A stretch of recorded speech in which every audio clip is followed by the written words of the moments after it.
Now, your KSBW weather forecast with Chief Meteorologist Lee Solomon.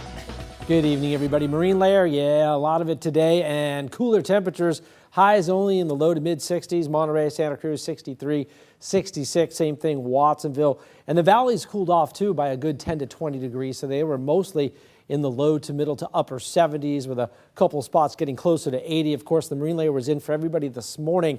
It did back off for a little while to about the ocean's edge. Not much sun, though, on any of the beaches.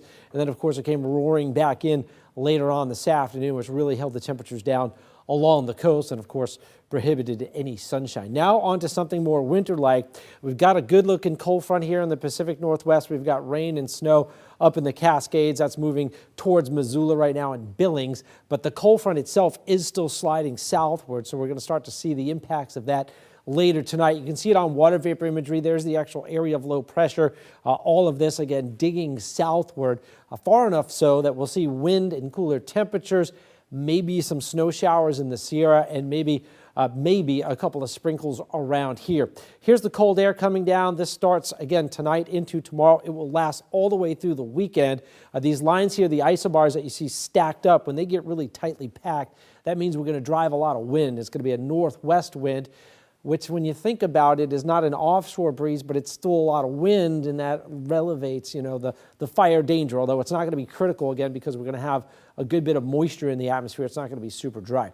Clouds, wind, and showers. Most of that Pacific Northwest, Washington, Oregon, a little bit up in the Sierra, maybe into the foothills. We see a drying wind on Saturday afternoon. Again, it's gusty all the way through Sunday, but we'll see plenty of sunshine for the weekend after the clouds tomorrow morning, and again, that mist and drizzle. Another system coming in on Monday and Tuesday to the Pacific Northwest, so pretty active overall. We got a series of storm systems coming in, and this is really the first major series of storms for the West Coast and the interior parts of the West that really will signify the start of winter. This snow probably will not melt in the higher peaks all the way through the winter now, because they're going to pick up somewhere between a foot or 2 to 3 feet in some of these locations. We're talking Colorado, Idaho, Utah, Montana, all the way into the Pacific Northwest. The Cascades will get in on that, and it'll be cold behind these systems too.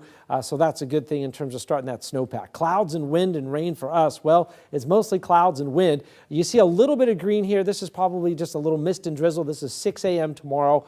If you're up early, maybe you see a little bit of that. Otherwise, the wind kicks in tomorrow afternoon at about 2, 3 o'clock. We got a gusty breeze out of the northwest and plenty of sunshine. This will give you an idea of some of the wind gusts. And what you'll notice is the highest winds are going to be out over the ocean and then along the coast and maybe up into the peaks. And look at some of these numbers, 44-mile-an-hour gusts. But that's offshore. That's not over land. We could see some, again, 25 to 35-mile-an-hour gusts, though, over the valleys, the hills, and along the coast. We'll be watching for that tomorrow, into tomorrow night, all the way through Sunday, really. It does stay windy and gusty, certainly, at times, but we will have sunshine. Upper 40s to middle 50s tonight, some fog, which is already pretty thick in Watsonville right now. We'll hold on to that through the morning hours. 60 to 71, that covers everybody tomorrow, so basically 60s for your Saturday, but the wind will make it feel cooler than that. Upper 60s, San Francisco, 67 San Jose, 70 in Los Gatos. You'll notice there's not going to be big ranges tomorrow. Low to middle to upper 60s, whether you're in Boulder Creek, Scotts Valley, Capitola, Santa Cruz, Watsonville at about 65 will equal that Corralitos. Upper 60s, Morgan Hill, warm spot, maybe Gilroy at 71. 66 Hollister, 63 to 61 between Moss Landing and Prunedale, 64 in Salinas, 63 Gonzales, 65 Greenfield, middle 60s King City down to Lockwood, Parkfield, Bradley, Lake Nacimiento, all in the mid 60s. Low 60s coast with the breeze, 60 at Pebble, PG, 65 in Carmel Valley, and a 61 in Carmel tomorrow afternoon, so hold on to your hat. Here we go through the 8-day forecast, so windy over the weekend with sunshine, though, after tomorrow morning's clouds. And then we watch that secondary front on Tuesday. We'll be tracking that, but more or less probably just some cloud cover, no rain for us with 60s and low 70s through next week. Valleys and hills, we'll see also middle 60s to low 70s, pretty much evening things out in terms of temperatures. So that warmth that we had will be long gone by Saturday afternoon. We'll keep it relatively mild to cool. The nights, by the way, are going to get cold. We're going to start showing you those numbers with some upper 30s possible in a lot of spots to low to mid 40s. It's the end of October. I just think, we just really didn't get to that fall pattern just until about now. And the good news is there's more fronts to track, so hopefully we'll get one of them here soon. Maybe early November we'll start to get some more rain. Desperately need some water. Bye.